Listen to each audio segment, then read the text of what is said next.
Graça e a paz do Senhor Jesus, amém, irmãos? Hoje nós vamos compartilhar o capítulo de número 3 e 4 do livro de João. Bom, o capítulo 3 de João começa falando sobre um homem que era um dos principais dos fariseus, né? Um homem ali judeu e que ele era um dos fariseus, chamava-se Nicodemos. E esse homem foi ter com Jesus à noite, provavelmente porque ele ainda tinha vergonha ou medo, né, da atitude, de qual que seria a atitude dos outros fariseus. E ele então faz uma pergunta, né, para Jesus. Ele pergunta, verso 2, capítulo 3, verso 2. Este de noite foi ter com Jesus e lhe disse: Rabi, sabemos que és mestre vindo da parte de Deus. Por que ninguém pode fazer estes sinais que tu fazes, se Deus não estiver com ele?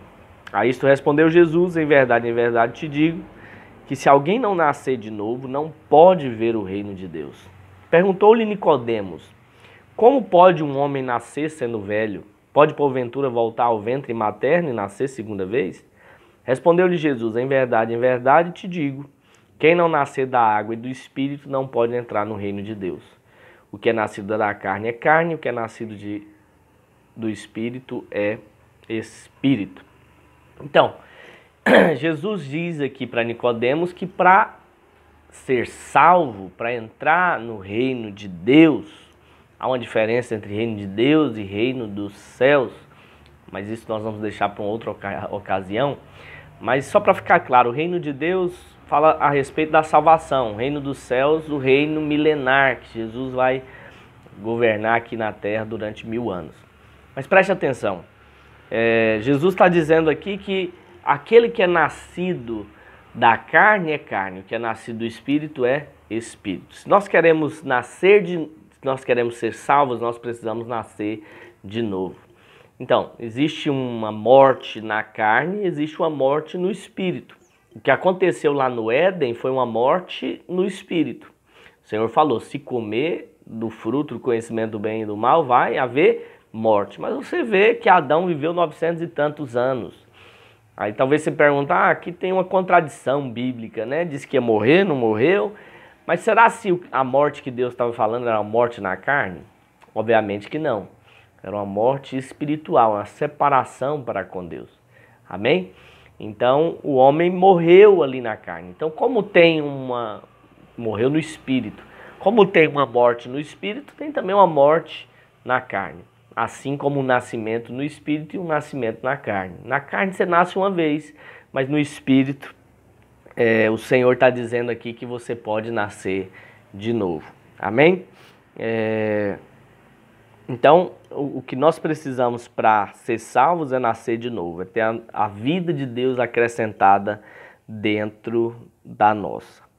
Tem um fato interessante aqui, no verso 14, que eu li isso daqui e eu vou confessar para você que eu não entendia isso. Diz assim, do modo porque Moisés levantou a serpente no deserto, assim importa que o Filho do Homem seja levantado, para que todo o que nele crê tenha a vida eterna. E aí eu estava lendo essa história, né, lá do Antigo Testamento, quando Moisés levantou a serpente de bronze no deserto, está dizendo aqui que assim como ele levantou aquela serpente, importa que o Filho do Homem seja levantado. Então, como que foi o fato lá? O Senhor mandou ali várias serpentes, né, peçonhentas, venenosas, e elas estavam ali picando o povo. E o povo então clamou a Deus, e Deus então deu uma direção a Moisés para que fizesse uma serpente de bronze e colocasse ela numa haste. E todos que olhassem para essa serpente de bronze seriam curados, receberiam cura, receberiam vida. Ou seja, essa haste aqui aponta para a cruz. Jesus é que foi levantado, né, ali. E hoje quando nós olhamos para Cristo, é como os israelitas olharam para a serpente. Eles olhavam e eram curados.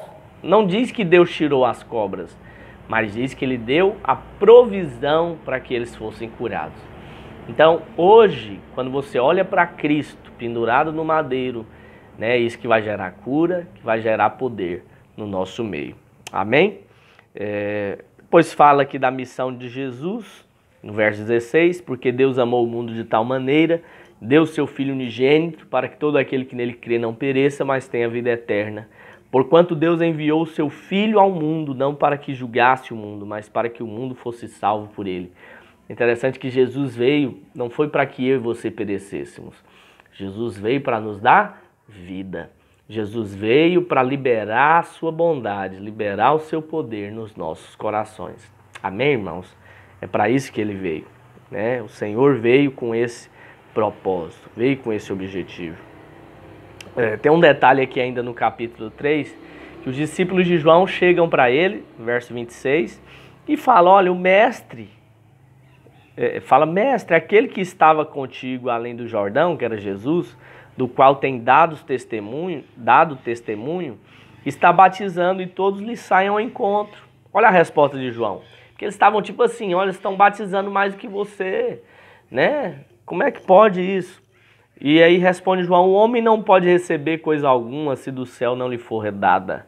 Vós mesmos sois testemunhas de que vos disse, eu não sou o Cristo, mas fui enviado como seu precursor.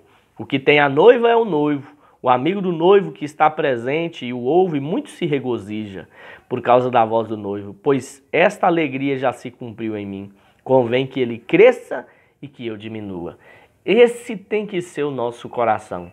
Eu tenho visto muitas pessoas atraírem para si a glória, mas João não. João deu a glória para o Senhor, né? E ele falava, importa que ele cresça e que eu diminua. O capítulo 4 é um capítulo praticamente fala todo sobre um momento ali que Jesus teve com a mulher samaritana, né? Os discípulos saíram para comprar comida e Jesus ficou ali na beira de um poço. Chegou então uma mulher samaritana, Jesus pede água para ela, depois Jesus se apresenta para ela e Jesus então começa a falar para essa mulher de boas notícias. Olha o verso 10. Replicou-lhe Jesus, se conheceras o dom de Deus e quem é que te pede, dá-me de beber, tu lhe pedirias e ele te daria água viva. Aí ela fala, pois me dê dessa água viva, né? É uma água que eu não vou ter mais sede, me dá ela para que eu não precise vir mais aqui beber. Verso 13, afirmou-lhe Jesus, quem beber dessa água, que era água natural, tornará a ter sede. Aquele, porém, que beber a água que eu lhe der, nunca mais terá sede. Pelo contrário, a água que eu lhe der será nele uma fonte a jorrar para a vida eterna. E aí essa mulher começa então a reconhecer Jesus. Começa então a desfrutar daquilo que Jesus tinha para ela. Aí ela então sai, aquela mulher sai ali para falar para as pessoas daquela cidade que Jesus, o Cristo, estava ali. E é interessante que os discípulos chegam, veem ela ali conversando com Jesus, e Jesus fala algo para eles. Verso 35, não dizeis vós que ainda há 4 meses até a ceifa? Eu, porém, vos digo, erguei os olhos e vede os campos, pois já branquejam para a ceifa. Muitas vezes nós não colhemos porque achamos que ainda está faltando muito tempo, né, para as pessoas serem salvas. Jesus disse naquela época que os campos já estavam brancos, ou seja, já estavam prontos para serem colhidos, né? E aí Jesus fala que enviou os discípulos a semearem, né, a colherem. Depois muitos samaritanos vêm, né, aquela mulher testemunhou, falou de Jesus, né, e eles vêm até Jesus, ouvem a mensagem de Jesus, são tocados, e no verso 42 nós vemos o resultado desse evangelismo. E diziam à mulher, já agora não é pelo que disseste que nós cremos, mas porque nós mesmos temos ouvido e sabemos que este é verdadeiramente o Salvador do mundo.